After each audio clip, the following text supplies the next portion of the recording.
Ladies and gentlemen, welcome to another Johnny TCG video. I'm Johnny TCG. I'm happy to be here with you today. Today we are in the off-meta office talking about Red Yellow Sabo from Starter Deck 13.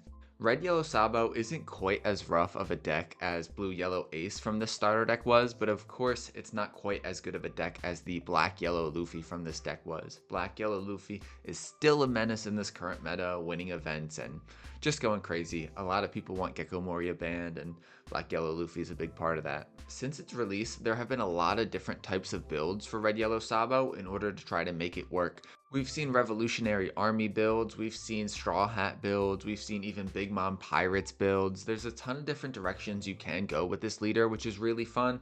And recently I've been having a lot of fun with this new build that incorporates a lot of the original Starter Deck 13 cards and takes advantage of some new OP10 and Starter Deck 21 cards that really put the deck over the top.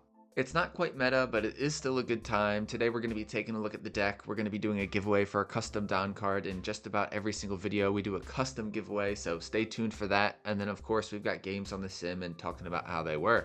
If you like the channel, consider hitting that subscribe button. Let's get into the deck profile. For those that don't know, Red Yellow Sabo from Starter Deck 13 has a really interesting ability. Don ×1, activate main once per turn. You may take a character with a cost of 3 or more and power of 7,000 or more, then give one of your other characters plus 2,000 power until the start of your next turn. This does a couple things for you right off the bat. One, it helps you keep a healthy life total. Now, of course, there is a drawback to that. By being able to put a card to the top of your life, it's great, you're boosting your life total, but of course you are removing your own cards from play, so you have to be very careful about that. Less characters on board means less pressure you're going to be able to put on your opponent. The second part of the ability is also very interesting. Being able to power up one of your characters by plus 2,000 until the start of your next turn is really strong. It's going to allow you to either power up a weak body and turn it into a viable swinger for that turn, or power up an already decently sized body and help it stay alive until the start of your next turn. You're going to be able to add a lot more pressure that way, and it's going to be hard for your opponent to get rid of cards that normally wouldn't be so hard to get rid of. I don't really consider this deck amazing just because I feel like in the current meta there's a lot of ways that your characters can be dealt with, but the fact that it is such an aggro build does allow it to compete in some matches that you wouldn't expect. The Blackbeard matchup specifically is very strong in favor of Red Yellow Sabo, at least in my testing, just because we don't rely on play effects, so them turning them off doesn't really matter to us, and then we've just got a ton of rushers that we can use to get them down. There'll be a Blackbeard game in the gameplay at the end, and I really think you should stick around and check that out because it just shows how good this matchup is for us. Starting off, we do run 3 of the 5,000 power Zoros from OP10. This is just simply a rush card that we can play out on turn 2 and then just start applying pressure to our opponent. It's a great target to put at the top of our life cards using our leader ability, and being able to establish this early is really convenient for us. We're running 3 of the 2 cost 3,000 power Koalas with 2k counter from OP05. Koala's ability is that if your leader is Revolutionary Army, which our leader is, you get to give one of your opponent's characters minus 3,000 power for the turn. That's pretty strong. I don't feel like it synergizes amazing with the rest of our deck. If we were running maybe Ben Beckman or some other cards that really cared about the power of our opponent's characters, we might be able to get more value out of this, but at the current point we are not. It's just kind of a 2k that has utility sometimes. Next, we're taking a look at the new OP10 3 cost 3,000 power Sanji with 1k counter. I know Nami is the artwork, don't even get me started on that. Watch the anime, read the manga, and you'll understand why. During your turn, Sanji does get 3,000 power. This means it's a very easy card to put back to the top of your life using leader ability. All you have to do is give it 1 Don and it's at that 7,000 power threshold. Then on KO, you get to draw a card, so it gets to replace itself. I'm very fine leaving this on the board and having my opponent KO it just because it allows us to draw another card and yeah, continue on our way. We're running 3 of the promo Monkey D. Luffy's, 3 cost 3,000 power with 2k counter. This is mostly going to be used as a 2k counter. The Don ×2 ability, where during your turn if you give him 2 Don, he gets an extra plus 2,000 power, is very strong and can synergize with our leader. The thing is though, for a 3 cost, he can get popped very easily, whether you're playing Blackbeard, Dofi, or a Lucci, you know, this is going to get bounced off your board, whether it be KO'd or bounced back to hand very easily, so I don't find myself playing it that often. If you don't have the promos, do not fret, you could easily just switch this out for another 2k counter. Two of the 5-cost 6,000 power Luffys from Starter Deck 1, honestly this card might be a 3 of, just because in certain matchups it can win you the game. If you can cycle this and bring it back to your life and then play it back out with the little brother Luffy, you can just have a crazy cycle going that your opponent can't do anything about. He's got Rush, which of course goes very well with the theme of this deck of being a very aggressive and applying pressure early. But what makes him really stand out is the Don ×2. When attacking, your opponent cannot activate a blocker during this battle. That can go crazy as a finisher. I'm looking at you, Blackbeard. This is the perfect way to end the Blackbeard matchup. And if you put him back into your life, you can get him out relatively easily if you have the little brother Luffy. So you could hypothetically do this 2 turns in a row where you're swinging unblockable for a very high amount. The new support that we get from Starter Deck 21 is very strong. We're only running 1 card from Starter Deck 21, but that's not really a big deal. The big deal is just how strong and how perfectly this card fits with our leader.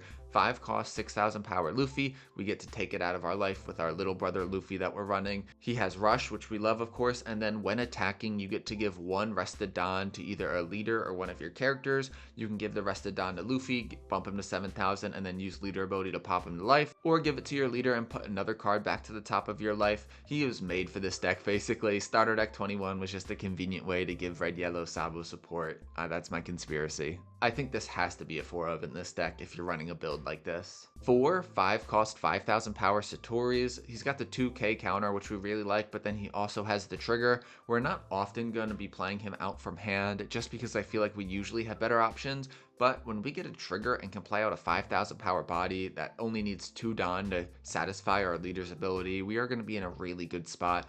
I mean, triggers are always a great thing basically, and if we can pull it off, then great. If not, it's just a 2k counter that we get solid value from. 4 of the OP10 Bartholomew Kuma, 4-cost 5,000 power, 2k counter, which we really like. He has a trigger as well that allows us to play him.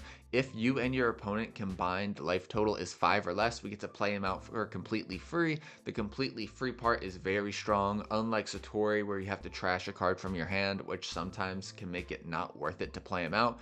Kuma does not require you to trash any cards from hand, and a free 4-cost 5,000 power body is never going to be a bad thing in my book. Now onto the Starter Deck 13 cards. 2-cost 2,000 power, 1k counter, Portgas D Ace. We're going to be combining this with our 5-cost 7,000 power ace from Starter Deck 13. I'll start with the big brother. His on play is that if you have 2 or less life cards, this card gains Rush. 5-cost 7,000 power is a really strong stat line, but that condition can be annoying sometimes. Playing him out if you don't have his Rush ability on can feel really bad. For those that don't know how he and the 5-cost Luffys synergize with the little brother Luffys, the 2-cost Luffys and Portgas D Ace, their ability is activate main. You may reveal the top card of your life. If the top card of your life is the same as the brother that you have on the field. So for this card, if you have an ace at the top of your life, you use the ability, you trash this ace, and then you get to play out the 5-cost ace from your life onto the field. Then you give your leader plus 2,000 power. Plus 2,000 power until the end of your opponent's turn, which means you're going to be a 7,000 power leader during your turn and then your opponent's turn, which is great on the defensive side of things. This deck is not running a lot defensively, and so that 7,000 power boost can be really helpful. When you're able to cycle these little brothers and big brothers together to get cards from the top of your life and power up your leader, you're going to be in a really good spot. Most of the time. We're running 4 of the 1-cost Monkey D Garp as well. This is just another card from Starter Deck 13 that lets us look for a Monkey D Luffy, a Sabo, or an Ace. We're just doing this most of the time looking for our little brothers to complement the big brothers in our hand, or we're looking for the big brothers to complement the little brothers in our hand. You know, we're trying to make that combo work, and this is a great way to do it. 4 of the 2-cost Monkey D Luffys. Unlike the Ace, this does have 2 different targets we can use with it. The 5-cost Luffy from Starter Deck 1 or the 5-cost Luffy from Starter Deck 21. Not much to say about this, just an amazing combo piece. 2 Flame Split, I believe it's actually called Blaze Slice. This is just a good card that we can use to go for game for the most part. 1 cost, activate main or use it as a counter, which is very nice. Give one of your leaders or characters plus 1,000 power. Then if your opponent has 2 or less life cards, remember that condition because it is very important not to forget. I am guilty of forgetting this and then not getting the second effect off. If your opponent has 2 or less life cards, you get to rest one of your opponent's 4-cost characters. This is really convenient and a great way to go for game, resting one of their blockers or saving yourself for the game, and if they don't swing properly and you can pull this off, you get to rest one of their 4-cost potential swings. It's a great finisher and a unique way to stay in the game, but if you told me you didn't run this, I wouldn't call you crazy. Last but not least, we're running 3 of the 3 Brothers Bond event searcher, which is the exact same as the GARP. We're just looking for Monkey D. Luffy, Ace, or Sabo, but we're not running any Sabo, so it's just Ace and Luffy. There's not much for me to say about this. I think 3 is a good number. In total, that brings us to 7 searchers to find these combo pieces, and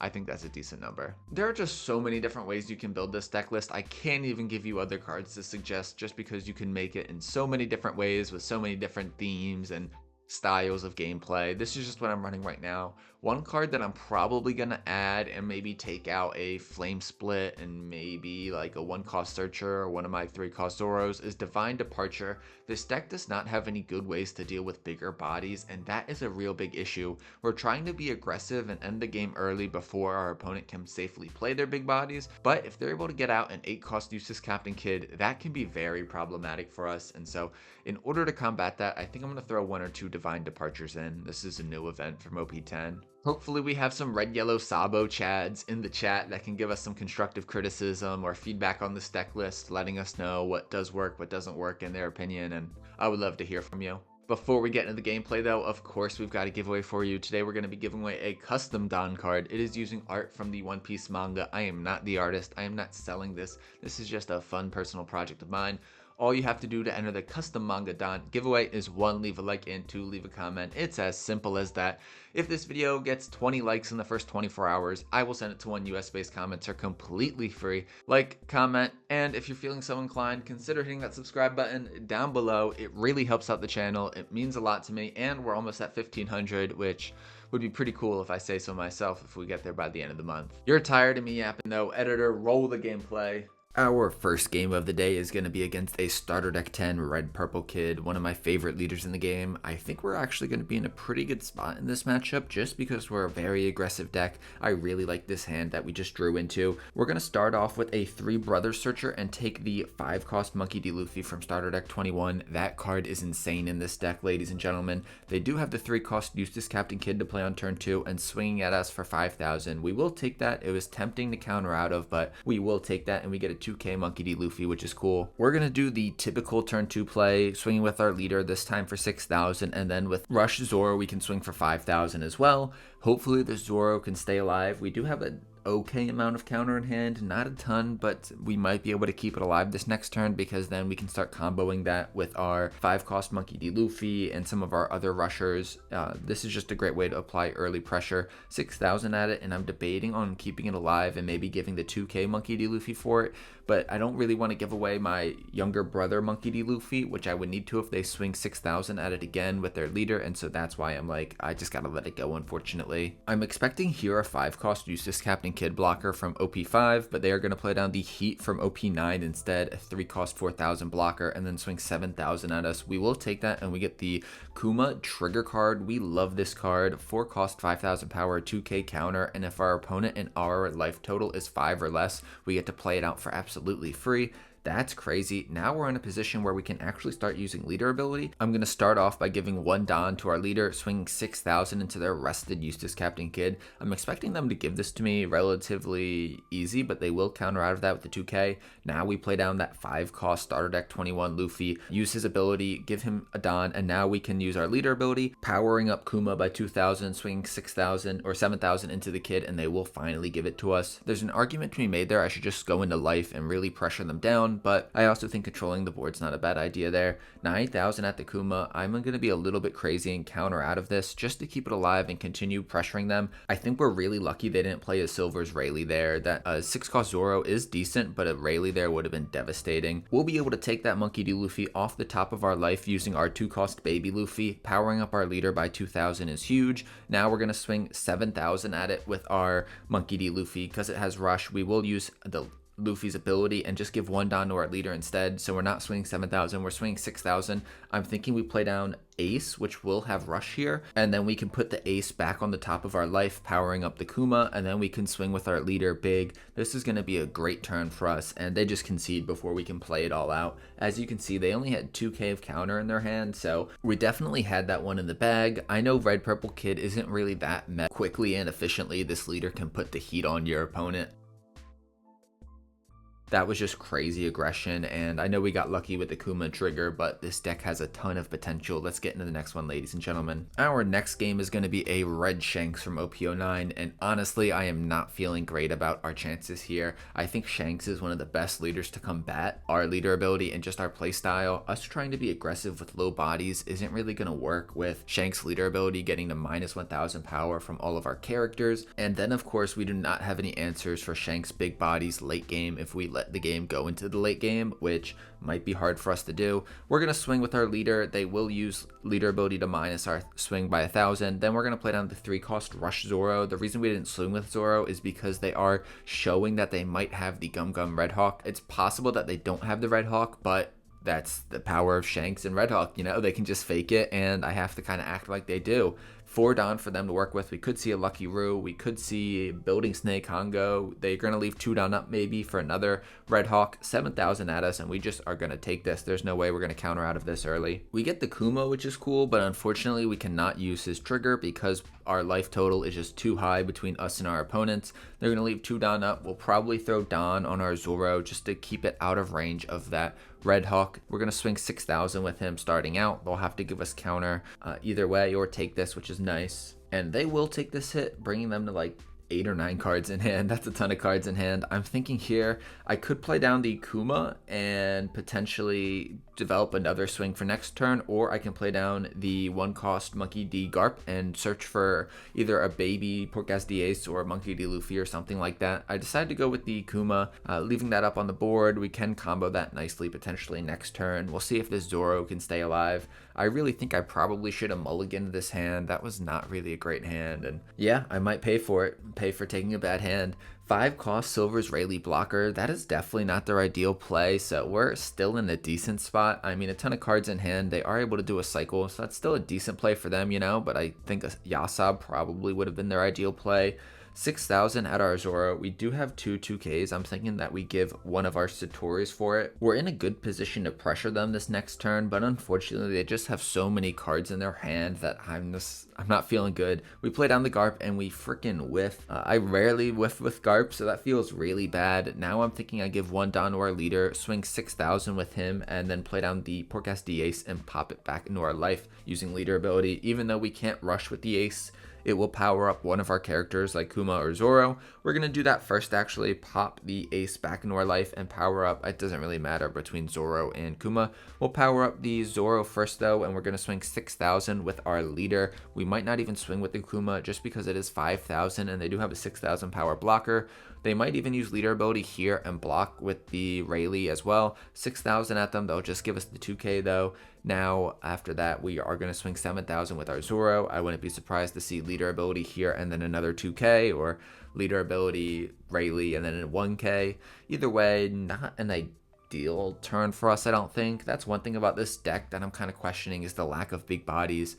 In a matchup like this, you really need it, just because how are we going to answer some of their big bodies? You know, next turn they're going to be going into 8 Don and they could hypothetically play a Rayleigh. Yeah, that wasn't hypothetical. They do have the Rayleigh here, which pops our Kuma, minuses the power of our Zoro, and we are not in an amazing spot right now, ladies and gentlemen. We have no answer to this Rayleigh. We don't really have any cards that'll help us next turn, and they've got a ton of cards in hand and still 4 life. This feels really bad. 5,000 at the Zoro. I'm going to keep it alive by countering with the 2k here, but I think that was a little bit desperate of me. There is not much of a point in keeping that Zoro alive because it is currently minus 3,000 power this turn. We do find the Porkas D Ace little brother off the Garp search, which is amazing. Now we can play out that Porkas D Ace that was at the top of our life. Unfortunately, we can't swing with him just because he only has rush if you have 2 life cards or less. We do get to power up our leader though, which is going to be really strong for us. 8,000 with our leader. I'm thinking we play another Porkas D Ace to the top of our life and then maybe swing big with our Zoro, or I don't even know if we can do that. Do I just throw all my down on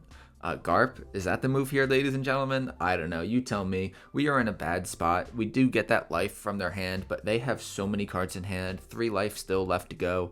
A blocker on field, 2 Rayleighs on field, an 8 cost and a 5 cost. They're gonna minus 1000 power for my Garp swing. I was debating whether or not to put that ace back into the top of my life. While it does grant me another life card, it will prevent me from swinging with another body this next turn, which feels bad. They drop the 10 cost Shanks, and at this point, ladies and gentlemen, I think we're cooked. I'm going to speed this game up just because there's no way we're going to be able to come back from this deficit. 5,000 at our Garp, we are just going to have to take that. They're cleaning up the small bodies. 8,000 at us with Rayleigh. Maybe I should have 2K'd out of that, but we do get the 3 Brother Searcher, and we do find the mini Portgas D-Ace. We will be able to combo that next turn, which is very nice, and then they're going to swing 12,000 with the Shanks. Yeah. Bad spot, ladies and gentlemen. This turn, I'm just going to try to math it to give us the most decent swings as possible, but I just don't think there's any way mathematically for us to win. 7,000 with our Portgas D-Ace that's currently on the field. We'll throw that to the top of our life after this attack and I guess boost up the Zoro. That seems like it makes the most sense. They're going to use leader ability there, which using that leader ability on the 7,000 swing is really strong because now I have to give it another Don if I want to maximize its effect. I will just play down the other Portgas D-Ace though and swing 7,000 with him, and of course they've got the Shanks ability going on to give all of my characters minus 1,000 power.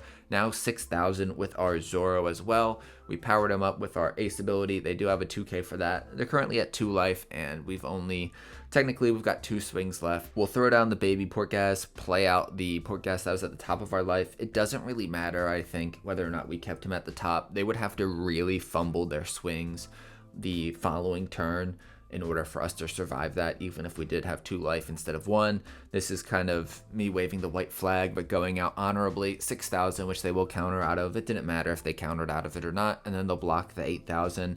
No need for them to really block there because they have plenty of life and they can win this turn. I'm expecting another 10 cost Shanks here. They're going to start off with a 5,000 swing, which at first I thought was maybe a mistake, but I think it is just them toying with their food like a cat and a mouse. They swing with the Rayleigh, which we are able to counter out of. Now they only have 2 swings. They've got to have a rush card to win this turn. If they don't, then we might actually win this, but I imagine they do. They're going to swing 12,000 with the 10 cost Shanks. Of course, we will take that. We have to take it, and then the moment of truth, do they have another rusher? They have the Goldie Roger, and that is game. GG's. I need a victory to redeem myself against that poor performance, so let's take a look at this match. Our next opponent is Purple Yellow Nico Robin from OP10, a really strong leader with Banish that could make things awkward because we do like to put things in our life, which means they can just send it straight to the trash instead of our hand. This first hand is kind of interesting. We get a Portgas D-Ace little brother and a Monkey D. Luffy little brother, and then of course the big brother Ace as well. My prediction is that we'll be decent into this leader just because we can apply a lot of pressure early, and that I don't think Nico Robin can really deal with. We're going to be able to put a lot of pressure on before they can develop those big bodies that allow her to heal herself.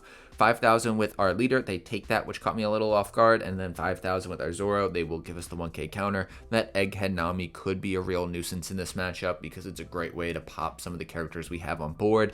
4 Don for them to work with. They might just throw it all and swing into our leader to banish, or they might swing into Zoro. 9,000 at our leader. Of course we can't counter out of this, so we're just going to have to let it go through. Hopefully they don't banish anything good. They are going to use leader ability, trashing a beige to ramp it down, and they do get the 3 cost Zoro out of our life. That would have been a nice card to play as well.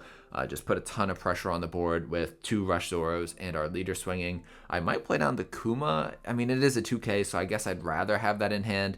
Now we'll swing 5,000 with our leader. Maybe just play out the Portgas D-Ace this turn and not swing with it because it can't rush. If it stays alive, though, and they don't play down an Egghead Nami, we will be in a good spot. 6 Don for the Nico Robin from OP09 that lets them trash a life. And now 6,000 at our Zoro. We are definitely going to keep this alive using a 2K counter to keep it alive. Now we are going to be able to put a lot of pressure on them this turn because they use leader ability. They don't have a lot of cards in hand, which is going to be rough. 7,000 at them with Portgas D-Ace. The reason I swung with Ace instead of Zoro is because with all the triggers yellow runs, I wanted to make sure I got the maximum amount of value from the characters I currently had on board. We're going to put Ace into our life, then swing 7,000 with Zoro using our leader ability, powering him up. Now 6 Don still to work with. I'm debating between using the Porcasti Ace Little Brother and popping the ace back onto our field. We're just going to pressure them really strong here. We're going to do 9,000 with our ace rusher. That is crazy pressure. They'll probably take this, and then we can do a 10,000 power swing with our leader. This is crazy. They better have a lot of counter. If not, that's GG's. Maybe it was bad draws, but Red Yellow Sabo can just catch you off guard and win a game like that turn 4. Ladies and gentlemen, our next matchup is against Green Bonnie from OP10, and I am going to give you a spoiler alert. I am not going to give this a proper commentary like I normally do. I've got this sped up like crazy just because I get absolutely dominated in this game, and I do not know if this is a winnable matchup at all. Maybe it's just a skill issue and user error on my part. I just don't know how much we can do in this matchup, especially as you will see, they are able to drop the Eustace Captain Kid on us later on in the game. They've got this smoker that is new in OP10, and if you've played any OP10 smoker matches, you'll know just how good this card is. I don't really have any answer to it. The banish on it is just perfect against our leader. We're going to do our leader ability here, but I think that was a misplay, and I should have just left that ace on the board standing up so I could swing with it next turn. 7,000 at us now with the smoker, and I just take that and let the ace die. What was the point of that? So yeah, maybe I'm just cooked. They develop a Cavendish and a killer, which is a great combo for them. I don't have any way to really answer this board. I can do a little ace shenanigans by putting him into the top of my life, using little ace to bring him back out and power up my leader. 8,000 into the smoker. They will have the counter for it though, and even if they didn't, they've got that killer blocker up, so they could have just used that as well. For 8 Don, they do have the Eustace Captain Kid 8 drop. I don't know if I'm going to have an answer to that really. They're going to swing Cavendish into the ace, but that is really just to get the Cavendish's ability of restanding Don. Now they can swing 7,000 into the ace, and I will give the little baby ace to keep that ace alive. It's going to be one of my only hopes to get rid of this Eustace Captain Kid. But with 2 blockers and the leader ability, I think this is going to be really difficult for us. With the Three Brothers event, we do find the unblockable Luffy, and I think that just might be our best bet, is just throw down the Luffy and swing big with it, not letting our opponent block with their killers, and then just praying that they don't have the counter in their hand. 11,000 into 8,000 isn't amazing odds really. They are going to use leader ability to rest our leader, and then do they have it? They do not, which is crazy.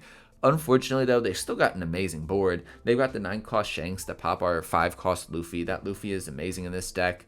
They're going to swing 7,000 with Smoker, and we could have countered out of that and given up all the counter in our hand, but that would have felt really bad.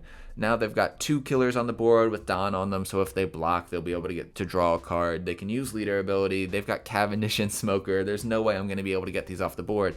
Let me know what you think about this matchup in the comments down below. Am I just cooked, or is this a really hard matchup for Red Yellow Sabo? I'm sure we'll have some Red Yellow Sabo aficionados in the chat, and I would love to hear from you, because this was a completely one-sided game. In the beginning there was hope for me, but now they've got 2 Shanks, 6,000 at our Garb. There's no reason for that. You can put me out of my misery now. Give a Don to their leader. They'll swing 9,000 with Smoker. That's banished. They're not even going to swing with their leader. And yes, this is me writing my defeat speech. And I give up. On to the game that everyone's been waiting for, though. A game against OP10 Blackbeard. I think we are really good into this matchup just because we have a ton of rushers in our deck. We don't really have any on-play effects, so we're in a really good, interesting position in this matchup that I think a lot of decks aren't when they play OP10 Blackbeard. We're going to be going second, and we're going to keep this opening hand. It's not the best opening hand, I don't think. I think I would like to see a 3-cost Zoro, but that 5-cost Rush Luffy from Starter Deck 1 can simply win us a game when they throw down a 10-cost Blackbeard, and if we get them to 0 life, this will just win us the game. So yeah, I'm like, I don't want to risk mulliganing and then not being able to find this card when I need it, so that's why we keep this hand. Otherwise, it's not the most amazing hand in the world. 2 Don for us to work with. We're not going to ever play out a little baby card out against Blackbeard if we don't have the big brother out on that same turn, just because they can very easily get rid of it with some of their reducers and the cards that they use to pop our cards. I'm looking at you, Doc Q. I'm looking at you, Finger Pistol, and yeah. Passing it back to them, they're going to have 3 Don to work with. They're going to start their turn by using Stage and revealing a Dock Q. Then they're going to use a This Is My Age Searcher and get the Liberation from OP10, swinging 5,000 at us now with their leader. I think we're okay to take this. I don't really want to give them a 2k just for a 5,000 power swing, and our only 1k is the Monkey D. Luffy little brother. We do get the Satori trigger, which is amazing. I'm going to give them the Ace, I think, out of hand. Getting another body on board to attack with and apply pressure with is so lucky for us. We are going to start our turn with a Garp Search, and we do find another 5-cost starter deck 1 Rush Monkey D. Luffy. That is great for us. Now we can be a little bit more liberal with how we use one of them. So for example, we can play one relatively early and not be worried about it and not have to save it for the very last swing of the game. Now we're going to do 6,000 with Satori. We're just going to put pressure on their life here, which they will take. Now we can do 7,000 with our leader. Before I swing 7,000 though, I do wonder if I should put Satori back into my life. The reason for this is that if they attack into my life, I'll be able to trigger him back out. And even though I have to trash a card out of hand, which feels bad, I think there is kind of merit to it. Just to keep it alive so it can't be hit with the Dock Q. We'll do that play. We're going to swing 6,000. They will take that hit as well. They get the This Is My Age trigger and find a Kuzan from OP10. We powered up our Garp by 2,000, even though that doesn't really make much of a difference. And yeah, I think that's kind of an interesting play. I'm not sure if it's necessarily the correct play. I do think that I kind of undermined this play a little bit by what's about to happen next. They're going to start their turn by resting Dock Q and popping our Monkey D. Garp. That's fine. Here, they're going to swing 5,000 with their leader, and I think I should have just countered out of this. Me not countering out of it was kind of dumb. Because they still have 5 Don to work with to potentially remove my Satori with maybe a finger pistol or some other means. So I am going to take that hit and counter out to send out the Satori, but I don't necessarily know if that was the best play. It's risky nonetheless, just because they could remove it before I could get value from it. But it did work out for us, which means we are going to be in a great position this turn. I'm going to start out just with a little Satori swing, 5,000 power at them, and to my surprise, they will take this. I don't know if that's the right move. I think if they have the counter, they probably should have used it. But we are a very aggressive deck, and maybe they want to save their counter for later on in the game. While I don't want to, I do feel like I really should clear this Dock Q off the board, so I will use 1 Don, add that to my leader, and clear it for 6,000. Now I'm going to swing 6,000 with our Rush Luffy. I can't put him back to the top of my life, which feels really bad, and it does feel bad using this Rush Luffy right now because he will likely get removed this turn, but it was a great way to put even more pressure on our opponent. Maybe they just have a lot of bricks in hand and can't counter out of our swings, and now we've already got them down to 1 life. They do have a ton of cards in hand, so maybe they're going to try to really kind of hunker down behind some blockers, but it won't make a difference because we have the unblockable Rush Luffys. Actually, it could hypothetically make a difference, but we can always pop our Luffy back to our life. The second one is what I'm referring to, of course. We could always do that turn 2 times in a row, especially since we have the little brother Luffy to bring it back out of our life in case they try to starve us and not let us get it back. Using Stage, they're going to find a This Is My Age event, and then they're going to rest 1 Don to use the This Is My Age event. They will take a Dock Q off of that and then trash the remaining 2 cards. 5,000 with their Kuzan into our Satori, and we are going to counter out of this. We want to keep at least 1 character on the board right now. I have a feeling they'll be able to clear at least 1, so we should try to keep 1 alive if we can. And we will counter out of that leader swing as well against the Satori. They will play down the Laboon, using Laboon to give Luffy -4, and then playing down the Dock Q to pop the Luffy. That feels bad. Then with Kuzan's ability, they're going to trash Kuzan, and they'll be able to play out maybe a Jesus Burgess, maybe a Von Augur. They end up going with the Vasco Shot Blocker, which definitely catches me off guard a little bit. But hey, I mean, it's a good blocker to throw out there and kind of protect their life a little bit. Now we're in a position where maybe we do play out the 5-cost Monkey D. Luffy and then pop it back into our life at the end of the turn and then leave it there for next turn to go for game. We'll start with a 5,000 swing from our Satori. We've gotten so much value from this Satori. Lucky triggers, man. You gotta love them, you gotta hate them. They are what they are, you know. They will counter out of that with a 1k. Now 6,000 with our leader into their leader. They might give us a 2k, or if they take that, even better, they will give us the 2k. Now we'll play down the Rush Luffy. It's going to be unblockable for 8,000, and they are just going to have to take that. And now I think the game is just basically ours. We can use our leader ability to put that Luffy back into the top of our life. We can power up our Satori. They might clear the Satori with Laboon and Q, but that's fine. If they do or if they don't, I doubt they'll be able to survive a all-out play from our 5-cost Rush Luffy that will be able to play out from our 2-cost Monkey D. Luffy little brother in our hand. They're only at 9 down 2, so they can't even play a 10-drop Blackbeard.